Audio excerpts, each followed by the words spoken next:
अस्सलाम वालेकुम दोस्तों। मैं हूं मोहम्मद यूसुफ और आप देख रहे हैं निश्तर टीवी। हजरत मेहदी कब आएंगे, वो कौन होंगे और क्या करेंगे? इस सवाल के जवाब की जुस्तजू तो हमेशा से हर मुसलमान को रही है और किसी भी मुसलमान माशरे या कौम का तजस्सुस इस मामले में कभी ख़त्म नहीं हुआ, क्योंकि क़यामत के दिन की तरह अलामात क़यामत ज़ाहिर होने का एग्जैक्ट वक्त भी किसी को मालूम नहीं।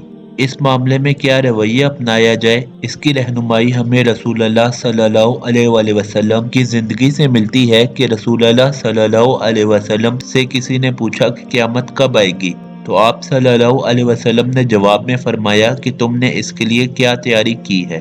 बिल्कुल यही बात इमाम मेहदी के मुतालिक सवालात के जवाबात में कही जा सकती है कि अगर वो ज़ाहिर हो गए तो इसके लिए हमने क्या तैयारी कर रखी है। ताहम क़यामत की निशानियां जिस तरह अहादीस में बता दी गई हैं, इसी तरह बाज़ रवायात में इमाम मेहदी के ज़हूर की अलामात भी बता दी गई हैं। हजरत उमरू बिन शुएब के दादा ने बयान किया कि रसूलुल्लाह सल्लल्लाहु अलैहि वसल्लम ने फरमाया कि ज़िकात में तमाम कबाइल अपने आप में सिमट आएंगे, यानी हर शख्स अपने कबीले का अंधा तरफदार बन जाएगा। इसी साल हुजाज का माल लूटा जाएगा। मिना में शदीद जंग होगी जिसमें बहुत से लोग मारे जाएंगे। इतनी सख्त खून रेजी होगी कि जुमरे उकबा के ऊपर से खून बहेगा, यहाँ तक कि इनका अमीर भाग जाएगा। अमीर को रुकने यमानी और मकाम इब्राहिम के दरमियान लाया जाएगा और इसके हाथ पर बैत की जाएगी। इनसे कहा जाएगा कि अगर आपने इनकार किया तो हम आपकी गर्दन मार देंगे। चुनांचे अमीर के हाथ पर शुरकाए बदर की तादाद के बकदर लोग बैत करेंगे। इस अमीर से आसमान के रहने वाले भी खुश होंगे और जमीन के रहने वाले भी। और दोस्तों, यही इमाम मेहदी होंगे। इमाम मेहदी अहले बैत खानदान से होंगे और आप सल्लल्लाहु अलैहि वसल्लम की साहबजादी हजरत फातिमा की औलाद में से होंगे, और वो जमीन को इसी तरह अदलो इंसाफ से भर देंगे जिस तरह वो जुल्म सितम से भरी होगी। उनके दौर में मुसलमान बड़ी बड़ी फतूहात हासिल करेंगे और वो 7 साल तक हुकूमत करेंगे। लेकिन दोस्तों, इमाम मेहदी के जाहिर होने से पहले जमीन पर, खास तौर पर सरजमीन अरब में खूब फितना और फिसाद बर्पा होगा। अमनो अमान के हालात बहुत खराब होंगे और मुसलमानों का खूब कत्ले आम होगा। और इसकी जहाँ कई वजूहात होंगी, वहीं एक वजह फितना सुफियानी भी होगा, यानी मुल्क शाम से एक ऐसा शख्स नमूदार होगा जो खालिद बिन यजीद बिन अबू सुफियान की नस्ल से होगा। इसका सर भारी होगा, चेहरे पर चीचक के निशानात होंगे, इंतहाई बदशक्ल और बदसूरत होगा और इसकी आंख में सफेद दाग होगा। मुहद्दिस अबू कबील से रिवायत है कि सुफियानी सबसे बुरा बादशाह होगा। वो उल्मा और अहले फजलो कमाल को कत्ल करेगा, उनसे अपने मामले में मदद मांगेगा और जो इनकार करेगा उसे कत्ल कर देगा। ये शख्स खुद को मुसलमानों का हुक्मरान कहलवाएगा, मगर जो मुसलमान इसकी मुखालफत करेंगे उन्हें सुफियानी बड़ी बेदर्दी से कत्ल करेगा और इसकी फौज औरतों की इज्जत और आबरू लूटेगी।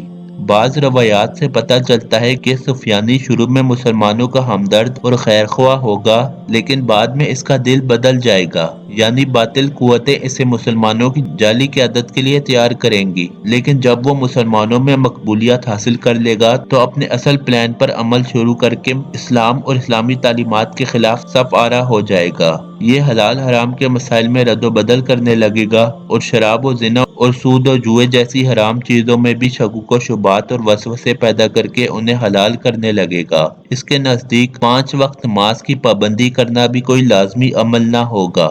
सुफियानी जमीन में फसाद बर्पा किए होगा, हत्ता कि एक औरत से दिन के वक्त दमिश्क की जामे मस्जिद की एक मजलिस में बदकारी की जाएगी। इसी तरह एक औरत सुफियानी की रान पर आकर बैठ जाएगी, जबकि वो जामे मस्जिद दमिश्क की मेहराब में बैठा होगा। इस वक्त एक गैरतमंद मुसलमान से मस्जिद की ये बेहुरमती और ये मंजर देखा ना जाएगा और वो खड़ा होकर कहेगा कि अफसोस है तुम पर, तुम ईमान लाने के बाद कुफर करते हो, ये तो सरीहन नाजायज है। ये हक की बात सुफियानी की तबीयत पर गिरा गुजरेगी और वो उस गैरतमंद मुसलमान को कलमा हक कहने के जुर्म में मौत के घाट उतार देगा। और सिर्फ इसी को नहीं, बल्कि जिसने भी इसकी तायद की होगी इसको भी कत्ल कर देगा। सुफियानी इतना बदबख्त होगा कि उसे सरजमीन हिजाज यानी मक्का मदीना की हुर्मत और तकद्दुस का भी ख्याल ना होगा और वहाँ भी अपने लश्कर भेजेगा और कत्लो गारत का बाजार गर्म करेगा। बाज रवायात के मुताबिक उसकी हुकूमत 9 माह रहेगी और बाज के मुताबिक 3.5 साल।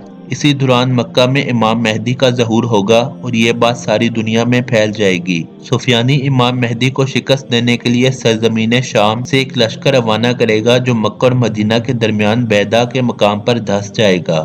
یہ امام مہدی کے ظہور کی ایک بہت بڑی علامت ہوگی اور اسے دیکھ کر زمانے کے کتب اور ابدال بھی امام مہدی کی بیعت کے لیے مکہ مکرمہ روانہ ہو جائیں گے۔ امام مہدی کا لشکر بڑا ہوتا چلا جائے گا اور وہ ان علاقوں کو فتح کرتے چلے جائیں گے جو سفیانی کے زیر حکومت ہوں گے۔ یہ سب دیکھ کر سفیانی گھبرا جائے گا اور امام مہدی کی بیعت کر لے گا، جن میں عرب کے ایک قبیلے بنو کلب کے لوگ بھی شامل ہوں گے۔ وہ سفیانی پر لعنت اور ملامت کریں گے اور اسے شرم و عار دلائیں گے، جس پر سفیانی بیعت توڑ دے گا اور حضرت مہدی سے جنگ کے لیے تیار ہو جائے گا۔ لیکن حضرت مہدی سے جنگ کرنے پر وہ بری طرح شکست کھا جائے گا۔ پھر حضرت مہدی اسے اپنے ہاتھوں سے قتل کریں گے اور یوں سفیانی کے دور کا خاتمہ ہو جائے گا۔ ایک روایت میں آتا ہے کہ اس دن یعنی جنگ کے روز وہ شخص سب سے بڑا محروم ہوگا جو بنو کلب کے مال غنیمت سے محروم رہا، اگرچہ اونٹ کو باندھنے کی رسی ہی کیوں نہ ہو۔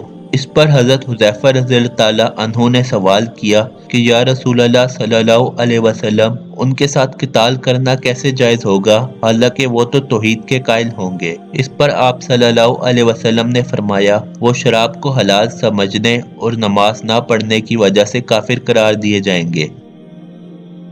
اللہ تعالیٰ سے دعا ہے کہ اللہ تعالیٰ فتنوں کے دور میں ہم سب کے ایمان کی حفاظت فرمائے، آمین۔ تو دوستوں، مجھے امید ہے کہ آج کی ویڈیو آپ کو پسند آئی ہوگی۔ اسے لائک کرنا اور آگے شیئر کرنا مت بھولیے گا، اور اگر ابھی تک آپ نے ہمارا چینل نشتر ٹی وی سبسکرائب نہیں کیا تو اسے ضرور سبسکرائب کر لیں۔ انشاءاللہ میں اب ایک اور نئی اور دلچسپ ویڈیو میں آپ سے ملاقات کروں گا۔ تب تک اپنا بہت خیال رکھیے۔ اللہ حافظ۔